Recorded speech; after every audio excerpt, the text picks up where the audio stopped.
appreciate you all coming out this morning. What I want to try to do today is to give you a sense of what happened, why it happened, what's going to happen in the future, and more importantly than that, how are we going to adjust to it? Because it is going to take an effort on our part to adjust to the cuts that are there. I've only got 3 slides today. They got a lot of numbers on them. I did not intend for you to have to go through. If you want these, I can certainly give them to you where you can pour over. I only put these up here because I wanted you to see what the bill pattern looked like and some immediate misconceptions that can be made, especially by state senators, about the amount of funding that's shown here and what the real impact is on the institution. And I've got one slide that Galen has worked on that actually shows a line-by-line comparison of a year ago to the current year, and you'll be able to see very clearly from there where the cuts have occurred. Now, guys, we've been heading in this direction for some time. There has been a lot of discussion, not just in the state, but in the nation, about the cost of higher education.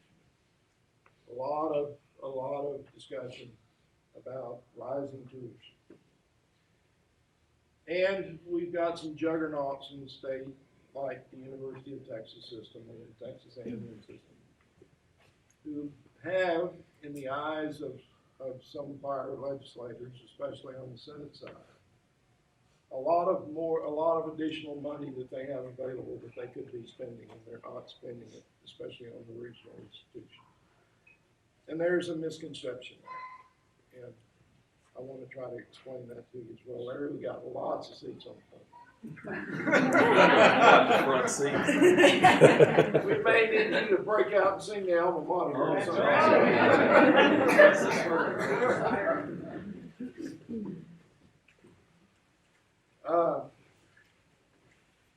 When we started into the session, prior to every session, we have to submit what is called a legislative appropriation request. And we did that. And we were warned at that time to prepare for about a 3% cut. But we were also given a backup warning to prepare for a potential 10% cut.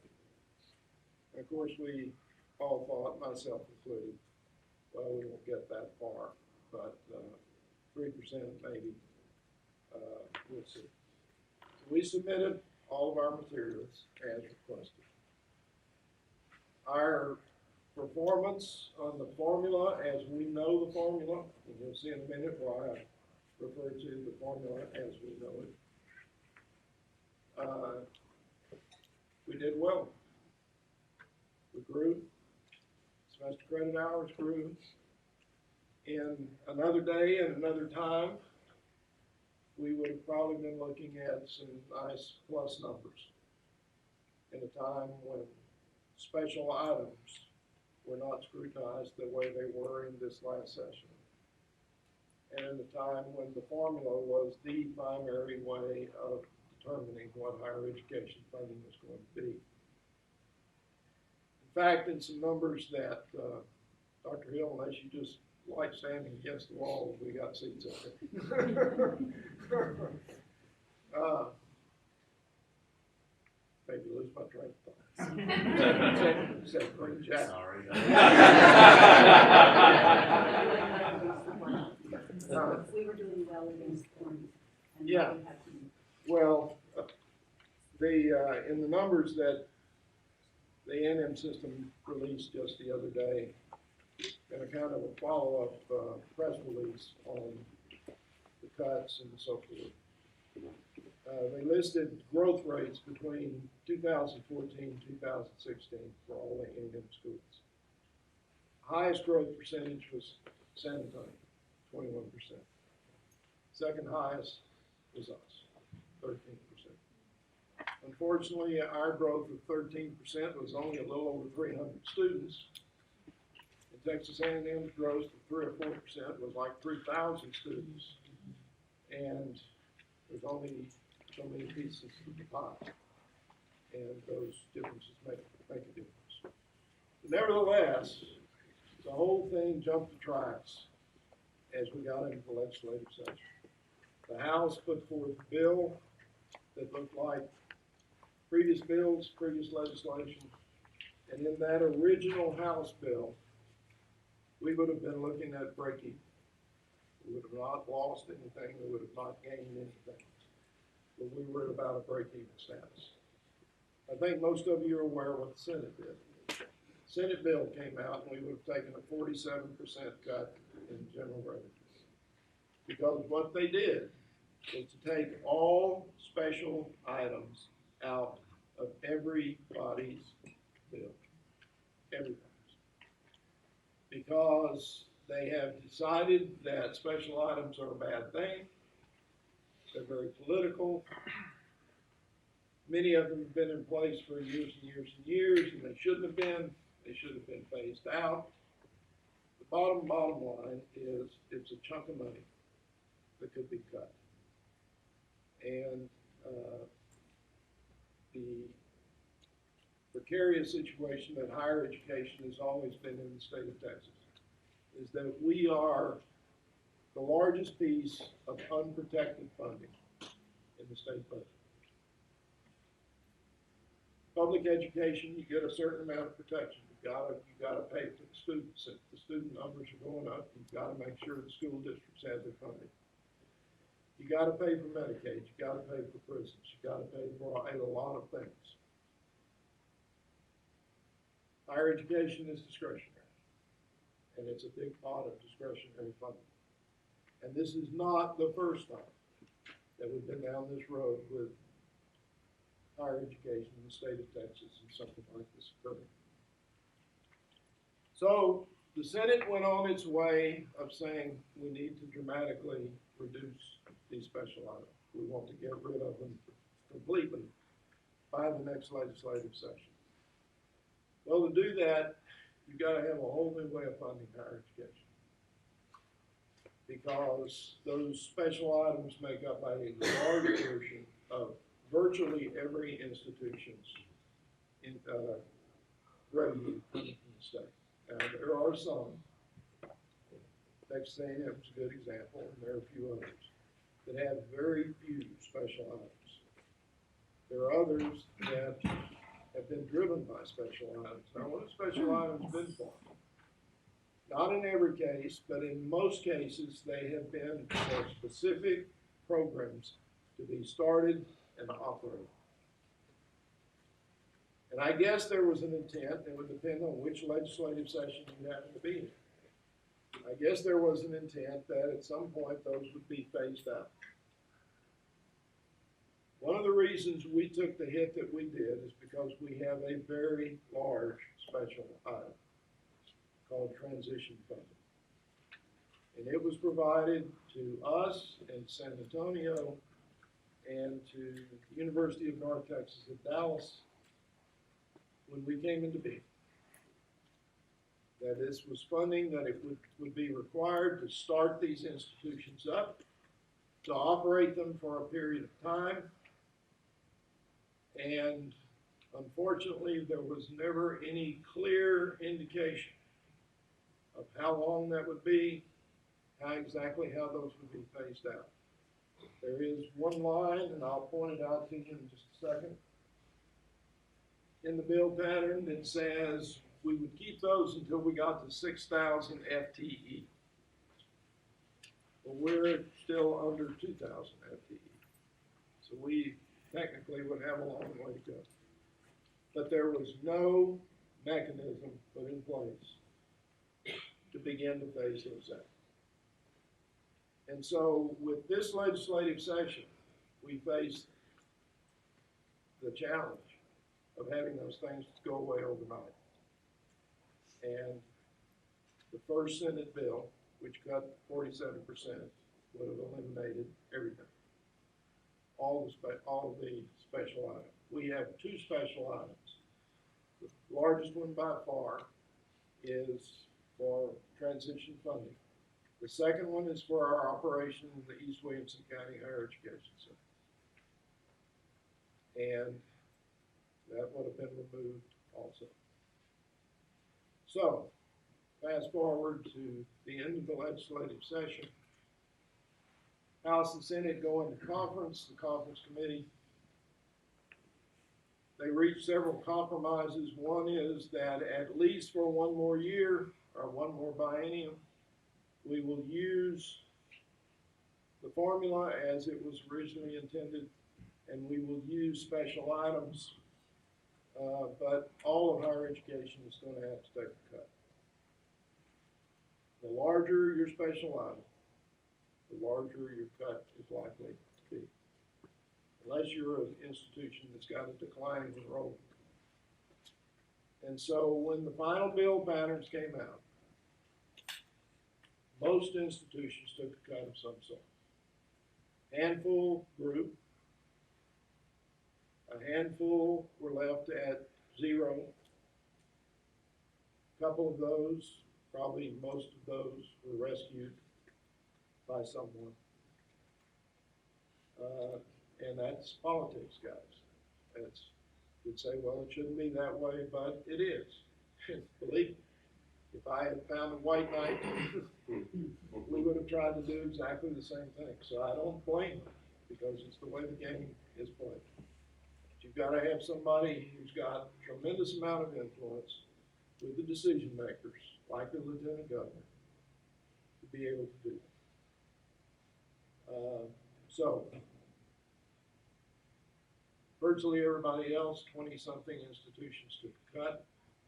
10 of us took a 10% cut. The other cuts varied from as little as 1.4% to as much as 8 or 9%, depending on how the formula flowed for the institutions. And we're still left kind of scratching our heads about what is the future going to be. I'll talk about that before we stop, but let's focus a little bit on where we are as an institution. One of the reasons I put this up here, this is the beginning section of the budget bill for us, for both the last biennium, this is the last biennium, 16-17, and the current biennium, which is 18-19. Now, I know a lot of you can't see this, but if you look at this bottom line right here, total method of financing, in 16-17, ours totaled out at about 17.5. Down here in 18-19, ours totals out at about 18.8. And if the chairman of the Senate Finance Committee were to walk in here today, she would probably say, Dr. Nigliazzo, what are you complaining about? You're getting $1.3 million a year in the next biennium, more than you've received so far, more than you received the previous biennium. Folks, that's all in one pot. The reason that's fair. And it's called building through. Tuition revenue bond numbers, and I'll point them out to you in just a moment, are at $4.5, $4.6 million. And so, yes, we are overall going to receive more funding. But where the rubber meets the road for us are daily operations. We're taking approximately a $1.5 million a year cut. And the actual bill shows it at about 1.3, a little over 1.3. When you look at the total numbers in here and how lines can be used, it ends up being about $1.5 million for us. So, I wanted you to be able to see this just as an example. I mean, because everybody's bill pattern comes out looking like this at the beginning. I surely don't expect you to read this. This is the entire bill. Those numbers that I was just talking about were up here. And in here you see different goals. First one is instruction and operations. Second one is infrastructure support. Third one is to provide non-formula support. made some gains in other places. Non-formula support is where we took the hit. Transition funding, which has been over right at $6 million, it's got to 3.8. I'll show you numbers that you can see much more clearly in just a moment. Institutional enhancement, which was $500,000, was cut. Our East Williamson County special item is still there, but it was cut from $750,000 to $400,000. And I think we're gonna have to cut that even further in order to get the budget to balance. But in these bills, there are certain expenditures that can only be used in certain ways. You can't take money out of that tuition revenue bond pot to build that building and move it over and use it for operations. I can't take money over here, here's another section right here that isn't included in this. And this is employee benefits. Well, they gave us an increase in employee benefits. But we can't go take those employee benefits and use those to pay your salaries for what they said go on, employee benefits. And in the process of cutting our overall budget, they also cut something here called FTE. I'm gonna let Ms. Nunn explain to you about FTE. What it is, it was cut for every 100,000 or so that they cut, they reduced our FTE. Our FTE has been what, Galen, about 128. And now it's 96. So if you would explain to the group what that means. So, on the FTEs, it's how many people we are allowed to pay out of state funds that we receive out of the appropriation money. The problem that we run into is that we receive a lot more benefit money than we do for the FTEs. So we need to increase our FTEs, and the legislature has a way for us to do that, which is through our Board of Regents.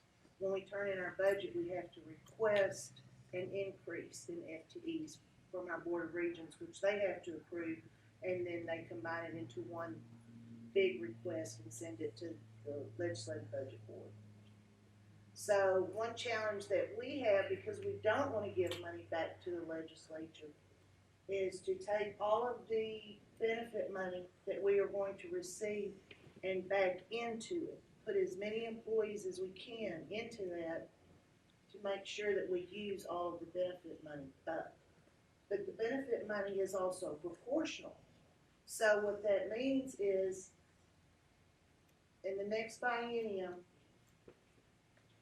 that benefit money is 88% of our benefits. The university has to come up with the other 12% for benefits, which is okay, and we did get an increase, but also our costs increased.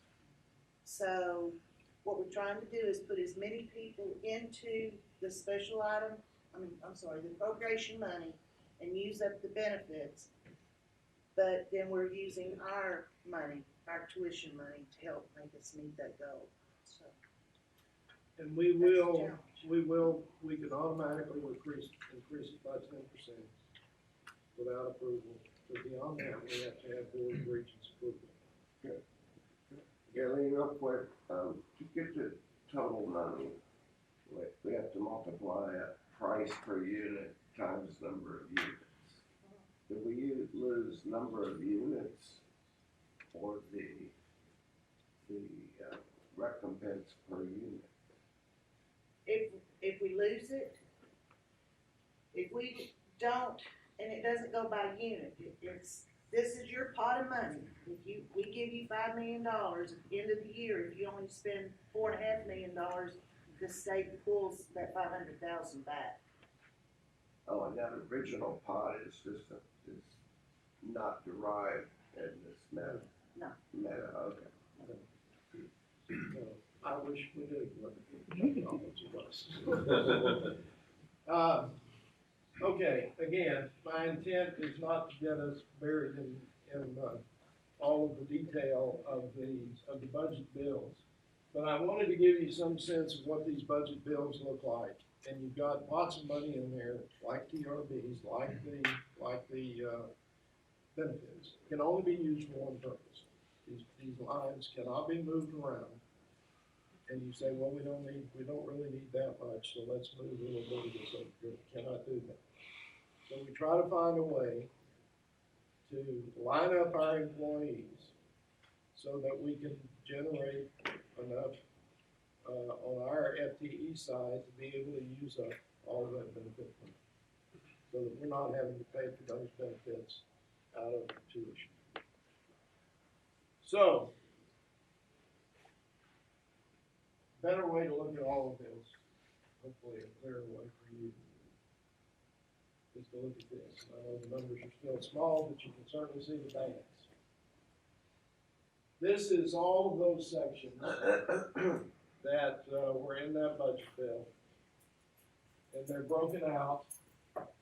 And the bottom line is, if there's a green band across there, we got an increase. If there is a brown band across there, we got a decrease. If there is a yellow band across there, it stayed the same. And while you see some nice increases up here compared to a year ago or in the last biennium, here's where all of the special item funding is right here. You see what this decrease is, and you see what the total damage is right there, a little over 1.5 million.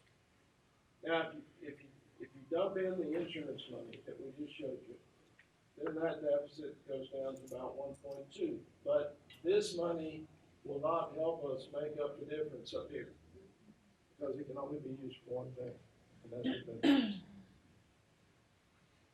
So the challenge for us, guys, is to adjust our budgets to where we can accommodate that cut. And that's the process that we're in right now. We've got to turn in our budget, Galen, a week from Friday. And so Galen has been working literally night and day to try to put the numbers together to make sense. She's been interacting not just with VPs, but with department heads and deans and what have you, and we will continue that. I think everybody has a good understanding of what we're facing. Now, is this an impossible task? No, it is not.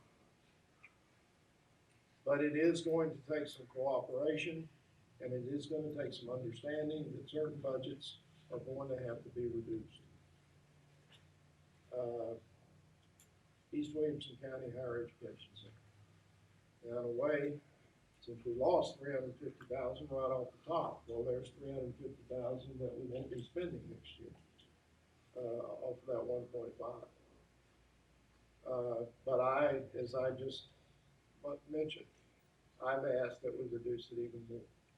We've got to maintain a presence in Williamson County, because Representative Gonzalez went to bat for us to try to keep some money in there, and since he was successful, we cannot just pull out. But we will we'll stay a part of the partnership, we'll do a minimum amount. Larry, it'll probably be business and only business for the foreseeable future, unless Jerry, you and others have some independent thing that you want to try. But we've got to maintain a presence there. And we've got to look at places where there are big pots of money. Now, some of you may remember the last time I talked about this. What did we all sort of agree on that was the highest priority? We don't want people to lose their jobs. Now, we may not be able to absolutely make that happen, but we're going to do everything we can to make that happen.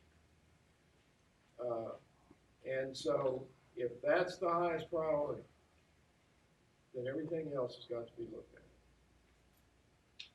For example, summer school. We budget about $1 million a year for summer school. Next summer, and I am talking purely hypothetical here because Galen has not come up with the final number. We may say next summer, it'll be 600,000. And if we have cost savings for unfilled positions during the course of the year, we can potentially apply those to the summer school. All but 2 institutions in the A&M system, and we're one of those 2, use cost savings from unfilled positions to fund summer school. We are one of the only 2 institutions that actually budget for summer school.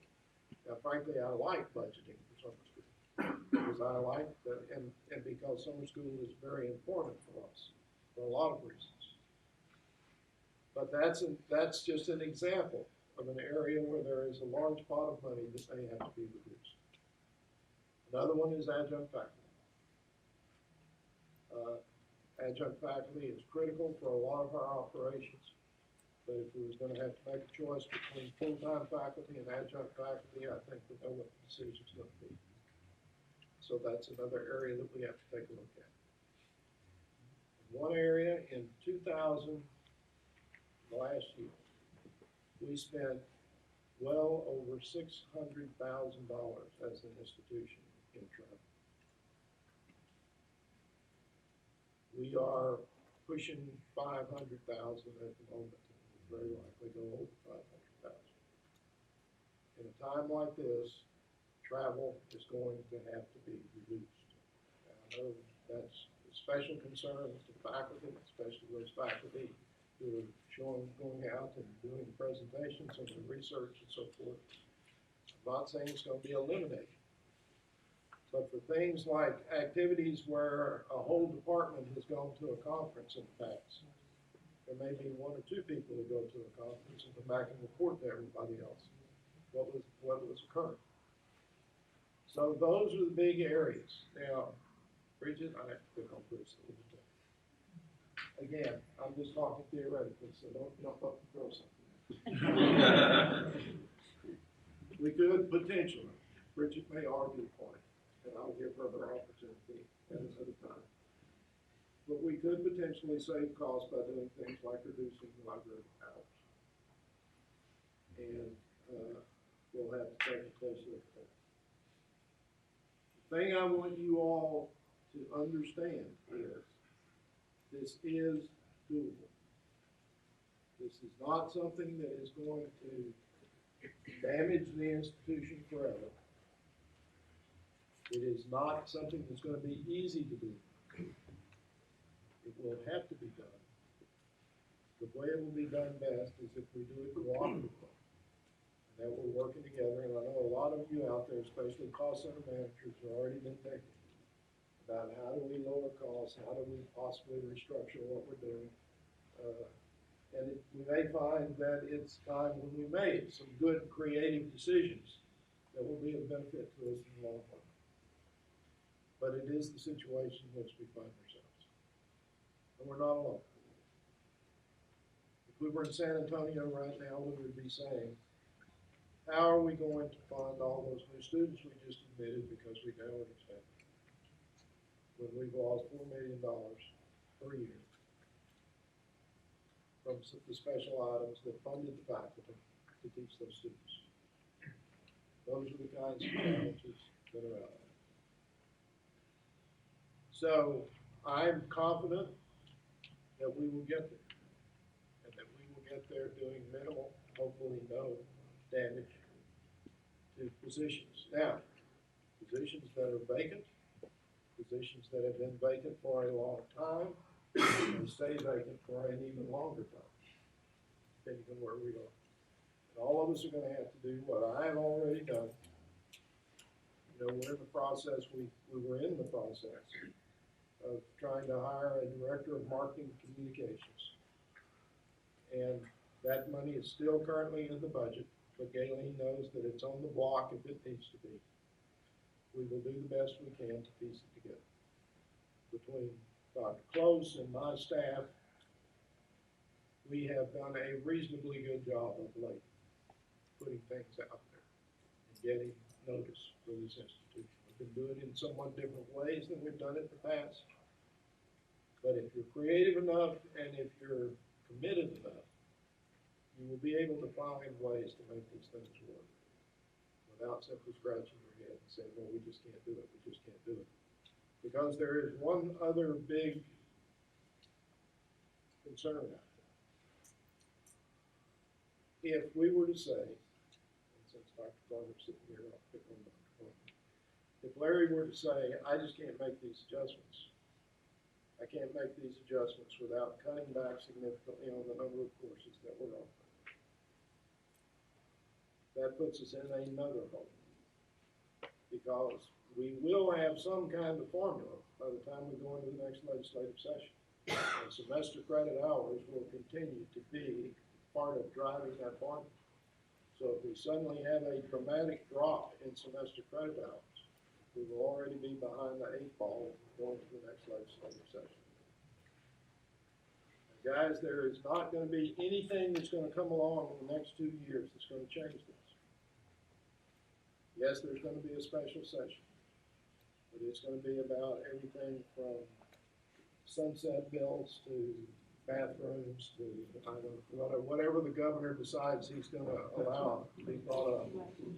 The primary reason we're going into a special session is that there's always a sunset process during legislative sessions, and there are a number of agencies that haven't been approved, and many of them are very critical agencies. And they were, in effect, held hostage in an effort to get other bills passed. And so the sunset review was never completed. It must be completed. And so that's the number one priority that the governor has. And it's totally up to the governor as to what else he will allow. But we've seen the list already. I've seen the list of his items. There is nothing about higher education on that list. So there is not going to be any intervention for us between now and 2 years. Everything that we do, how we do it, and how we manage this is going to be in our hands. But then it's always been in our hands, guys. It's the way it's been since this school started. It's always been in our hands. That isn't changing. I am not concerned by that. I am encouraged by that. Rather than have somebody come in here and do this for us, we are allowed to do it ourselves. Now the A&M system has taken a step to try to help us to some degree. Unfortunately, it doesn't help us on some of the big items that would have to do with paying faculty and staff salaries. We get funding each year from the system for capital project or capital purchases. What's the best way to say that? Capital funding. Which means buying computers, buying furniture, doing repairs, those kinds of things. Again, it's kind of like the benefits money. Can't be spent for anything else. It comes from the Permanent University Fund, which is that big fund that the Senate beat both the UT and A&M systems over the head with regularly during the session. You have all this oil money. Why aren't you using it to fund those regional institutions? And I've heard more than one senator say, I heard one just yesterday say it, if those universities want to have these or if those university systems want to have all of these different units, then they need to be prepared to pay for it. Big problem. By statute, that permanent university fund money cannot be spent for the purposes of hiring faculty. It can only be spent for capital projects. We built Warrior Hall on permanent university funds. And it is important for us because one of the things rolling around, or all the things rolling around in my head felt like a bowling alley for a while, was how in the world are we going to put, Laura, all that new science laboratory money that we are science laboratory equipment that we're gonna need in that third building. That we're gonna have to somehow take it out of our hands. Now, when we first started, Galen wanted 500,000 a year that we were given early on. In the last biennium, they raised it to $1 million a year.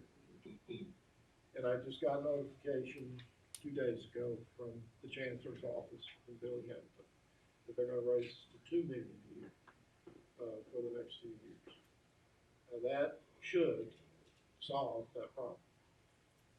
We shouldn't have any problem buying computers. Shouldn't have any problem replacing things that break. But it doesn't solve the other issue of operations. So I just want you to be aware of that. And I appreciate it very much. I told them I appreciate it very much because it does address some major issues.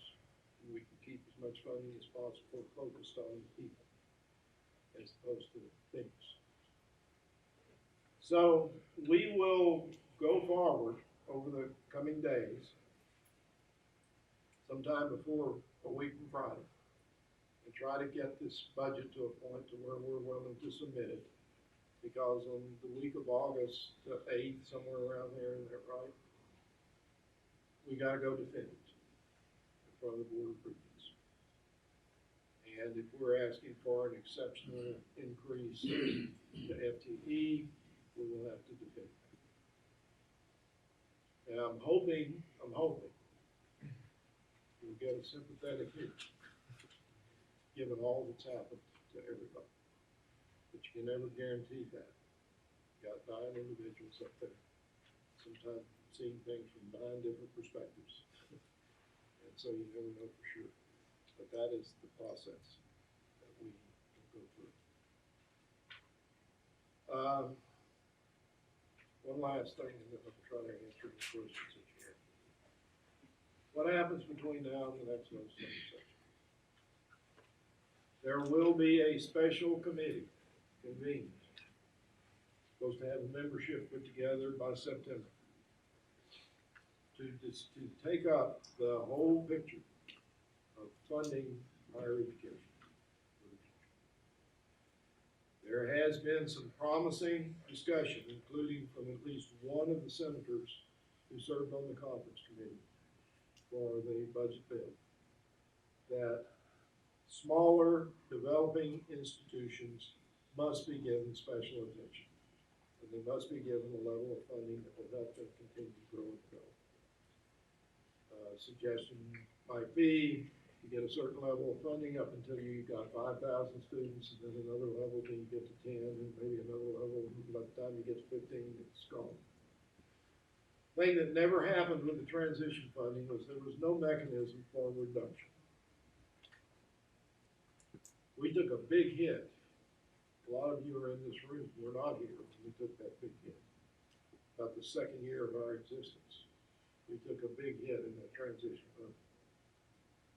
And we were so small at the time that we were able to manage that without a lot of problem.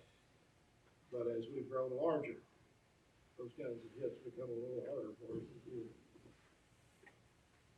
Thing that I said in every testimony that I gave, and will continue to say, greatest damage to us would be losing the momentum that we have built for this institution.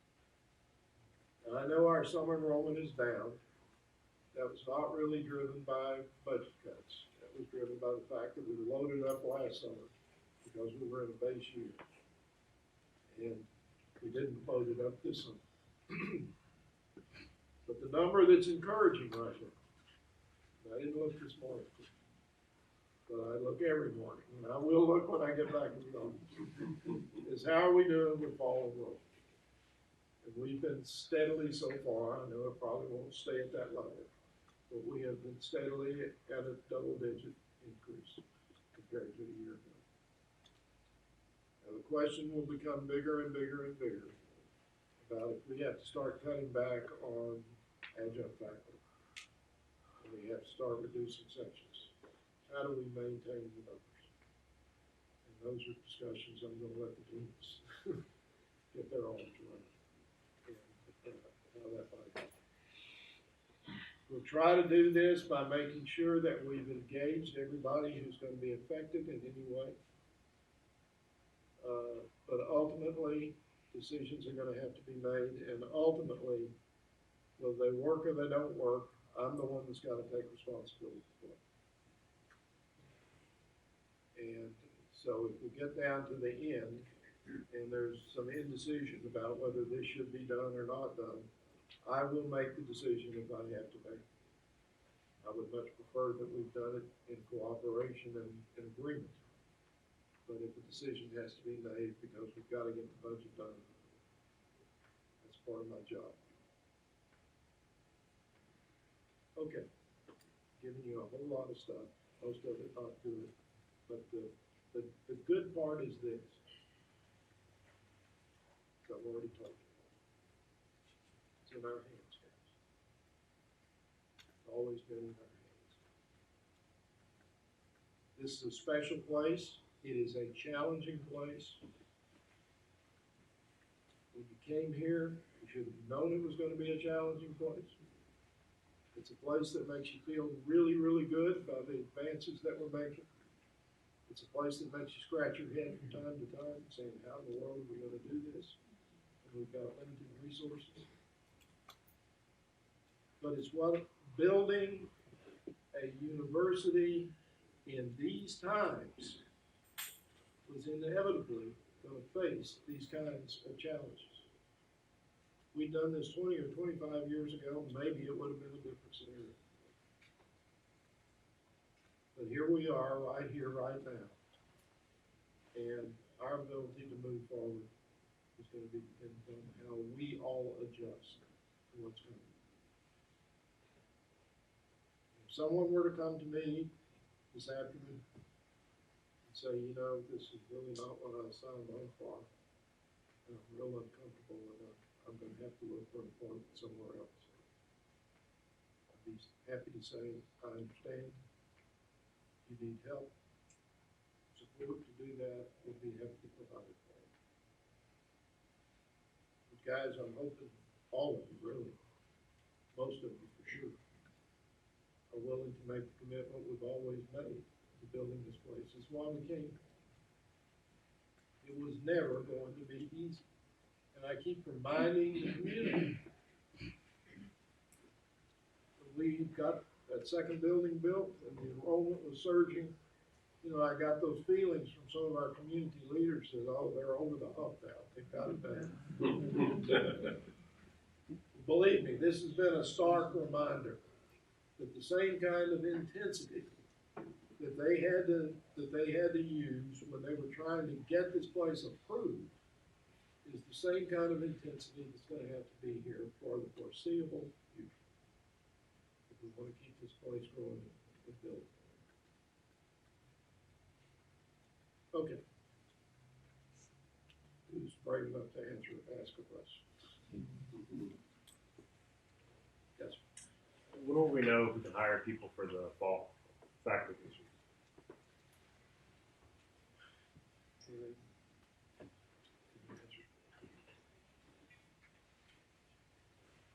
Faculty can be hired for the fall. Positions that you have vacant can be filled at this point. The hiring freeze that we're under right now did not affect fall. And hopefully the hiring freeze will end August 31st, that we're currently on. So we can advertise now. If somebody is leaving at the end of summer, we can advertise for that position. Yes. And just as I'll use that to remind you of something I said earlier, and just kind of an example of kinds of adjustments that we may find ourselves making. If we have a position vacant in any area, faculty, staff, doesn't matter. The savings from that are not necessarily going to stay in that department. They may very well be moved to where there are other places where they're needed, like summer school or some other need. And we will be monitoring that closely. And you also know another major change is about to take place at this institution.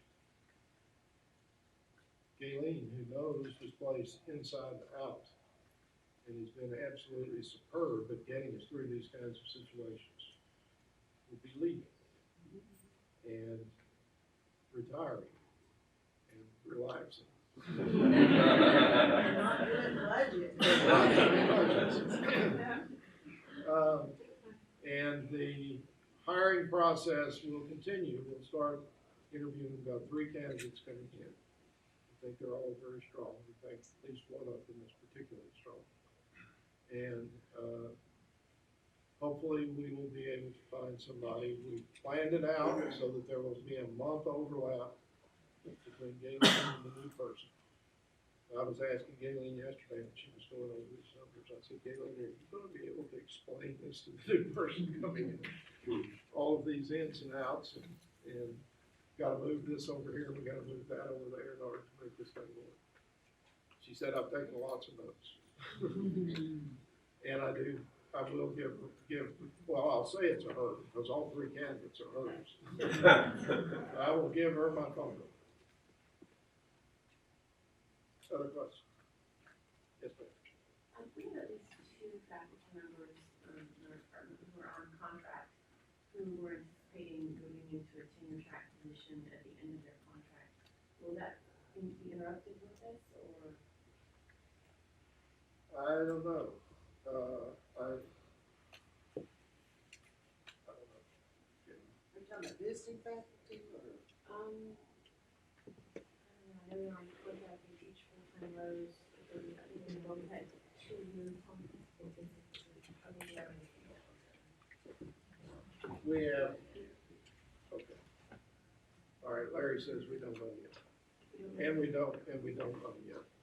Because we had several visiting faculty lines in the East Williamson County Higher Education funding. All but 2 of those have already been basically eliminated. And those are decisions that we'll have to make as we go forward. Yes, sir. Question on the capital funding, is that available for only physical assets, or is that also available for service support for, say, outsourcing in the case of facilities, technology, et cetera? No. Strictly physical? It is for renovations and capital equipment. Yes. Was there any talk, as has been done in some other states, of just canceling summer school across the board at state schools? Well, that would never be done statewide. You know. That would always be an individual institution's decision, because we were all affected differently. Some of us are dealing with 10% cuts, some of us are dealing with no cuts. Our decision will be, I certainly would not want to eliminate summer school, but we may have to cut back on summer school. And we're not quite there yet as to decide what that would be. And what we may end up doing is saying something like, we will set aside X number of dollars. I told you we've had $1 million, let's say we set aside $600,000 for this summer. If cost savings occur because of unfilled positions and we want to channel that money to summer school, then we could do that, and maybe we have $700,000. Of course, people who are scheduling how many more classes need to be taught and whether you can be sure you're going to have a teacher for those classes, those things would be part of the challenge. But I would not anticipate here or anywhere else complete elimination of summer school. It would be especially detrimental for us. Other questions?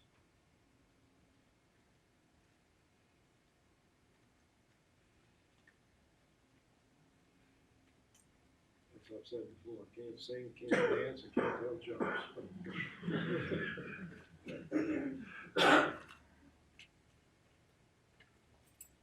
There will not be, what happens? Once we get the numbers lined up where we think we can justify them, because keep in mind, we've got to be able to justify them when we go before the board. Then we will be sharing with everybody here's the impact. Some of your areas, you may see virtually no impact at all. But surely there will be impact in some other areas. And because the one approach I would never take, never believed in taking is, well, we need to cut 6%, so let's just cut 6% off of everything. Well, given the way these numbers are structured and what you can use and what you can't use, you just can't do it that way. Plus, there are some operations that are absolutely vital and we cannot cut. We're thin as it is, you know that, I know that. But I tell you again, guys, it's who we are, it's what we're doing. It's part of this institution. You gotta be willing to take it on if you're gonna be. I was very thinking about the last staff council. Last meeting I had with the executive committee for the staff council, and I went over some of this stuff. Before we left, Larry said, "Would you mind if I said a little prayer?" I said, "Larry, I don't mind at all." So he did. And he said, maybe a miracle will occur. But folks, it's not up there. It's out there. You are the miracle. There's going to be one. It will never be in those numbers. And yes, I think your prayer was answered. Because we've already, and I know we haven't had a chance to get across with everybody, but we've already been seeing the kind of commitment and the kind of cooperation that it's going to take to move us forward. Any other questions? Please, and I mean this as sincerely as I can say it to you. If you have questions that you want to ask me, you want to ask, hold your hand up, this crowd, come see me.